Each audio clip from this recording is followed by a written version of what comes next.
નમસ્કાર, ન્યૂઝ 18 ગુજરાતીમાં આપનું સ્વાગત છે। હું છું રિંકલ। મોર્નિંગ 100 પહેલા એક મહત્વના સમાચાર। માઉન્ટ આબુમાં છેલ્લા 4 દિવસથી વરસાદ પડવાના કારણે તાપમાનનો પારો -2 ડિગ્રી પર ગગડ્યો છે, જ્યારે અરવલ્લીના સર્વોચ્ચ ગુરુ શિખર પર તાપમાન -4 ડિગ્રી નીચે ગયું છે। ગુજરાતીઓના મનપસંદ હિલ સ્ટેશન માઉન્ટ આબુમાં પણ હાડ થીજવતી ઠંડી પડી રહી છે। તેવામાં શનિવારની સવારે માઉન્ટ આબુમાં તાપમાનનો પારો 0 ડિગ્રીથી નીચે ગગડી ગયો હતો। તાપમાન 0 ડિગ્રીની નીચે પહોંચી જવાના કારણે માઉન્ટ આબુના ઘણા વિસ્તારોમાં જમીન પર અને વાહનો પર બરફ જામી ગયો હતો। મેદાની વિસ્તારોમાં જાણે બરફની ચાદર જ પાથરી હોય તેવા દૃશ્યો જોવા મળ્યા। તો ગુજરાતીઓનું મનપસંદ હિલ સ્ટેશન માઉન્ટ આબુમાં હાલમાં ખૂબ જ ઠંડી પડી રહી છે। માઉન્ટ આબુમાં હાડ થીજવતી ઠંડીનો સામનો લોકો કરી રહ્યા છે। પારો 0 થી 2 ડિગ્રી સુધી નીચે ગગડી ગયો છે અને 0 થી નીચે ગગડતા જ માઉન્ટ આબુના રસ્તાઓ પર પણ જાણે બરફની ચાદર પથરાઈ ગઈ હોય તેવા દૃશ્યો પણ સામે આવ્યા હતા। હાલમાં માઉન્ટ આબુમાં લગભગ 0 થી 2 ડિગ્રી જેટલું તાપમાન જોવાઈ રહ્યું છે। હિલ સ્ટેશન પર લોકો જાણે પ્રવાસ કરવા માટે આવતા હોય છે। ગુજરાતીઓનું મનપસંદ હિલ સ્ટેશન છે આ માઉન્ટ આબુ, ત્યારે હાલમાં માઉન્ટ આબુમાં હાડ થીજવતી ઠંડી પડી રહી છે। દૃશ્યમાં જોઈ શકાય છે બરફ વર્ષા પણ થઈ ગઈ છે જાણે, અને 0 થી પારો નીચે ગગડી ગયો હતો। તેના કારણે માઉન્ટ આબુમાં બરફ જોવા મળ્યો હતો। રસ્તા પર, ગાડીઓ પર, લોકોના ઘરની આજુબાજુ પણ બરફ છવાઈ ગયો હતો। લોકો હાલમાં ઠંડીથી જાણે ઠૂંઠવાઈ ગયા છે। હાલમાં લોકો પ્રવાસીઓ પ્રવાસે આવી તો રહ્યા છે, પરંતુ હાડ થીજવતી ઠંડી હાલમાં માઉન્ટ આબુમાં પડી રહી છે। બરફની ચાદર છવાઈ ગઈ છે માઉન્ટ આબુમાં। માઉન્ટ આબુમાં હાલમાં 0 થી 2 ડિગ્રી જેટલું તાપમાન જોવા મળી રહ્યું છે।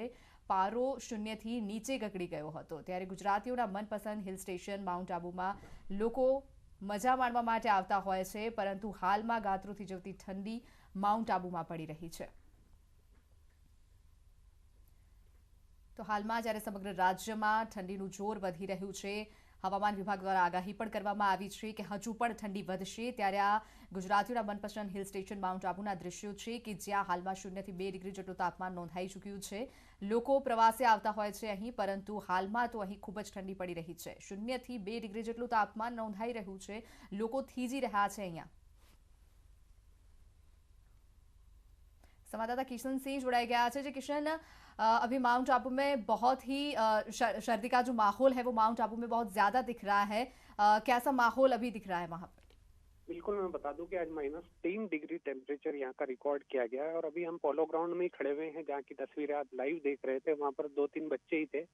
आज बाकी दिनों के मुकाबले चहल पहल भी नहीं दिखाई दी। काफी सुबह से हम यहाँ आ गए थे, लेकिन अभी भी देख रहे हैं ग्राउंड में कोई इक्का दुक्का ही लोग थे जो यहाँ पर घूम रहे हैं। इसी तरह से पूरे शहर का हाल भी है कि जहाँ पर लोग शाम ढलते ही बहुत जल्दी अपने घरों में चले जाते हैं, और रात की जो सर्दी थी वो एकदम कड़ाके वाली थी। तस्वीरों में आपने देखा कि पूरा जो पोलो ग्राउंड था वो पूरा बर्फ से ढका हुआ था। पूरी घास की परतों पर एक सफेद सी चादर दिखाई दे रही थी। तो इससे कहा जा सकता है कि सर्दी का असर तो काफी तेज होने लगा है। धीरे धीरे आने वाले दिनों में टेम्परेचर और भी बढ़ने लगेगा।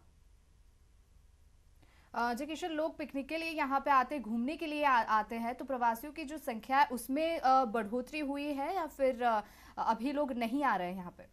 प्रवासियों की संख्या की बढ़ोतरी होती है, लेकिन जो वीकेंड की गाइडलाइन आ रही है इस बार कोरोना को लेकर के, उसको लेकर के सैलानियों की जो संख्या है वो अभी कम देखी जा रही है। तो ये माना जा रहा है कि जैसे जैसे सरकार की तरफ से कोई रिलैक्सेशन होगा, उसके अनुसार यहाँ लोग आना शुरू भी होंगे। जी किशन, धन्यवाद हमारे साथ जुड़ने के लिए। तो पारो जो है हमણાં 0 થી 2 ડિગ્રી જેટલો નોંધાઈ ચૂક્યો છે માઉન્ટ આબુમાં। ગુજરાતીઓ ખૂબ જ અહીં પ્રવાસે આવતા હોય છે, પરંતુ હાલમાં ઠંડીને કારણે અને કોરોનાના કારણે પ્રવાસીઓની સંખ્યા ઘટી રહી છે।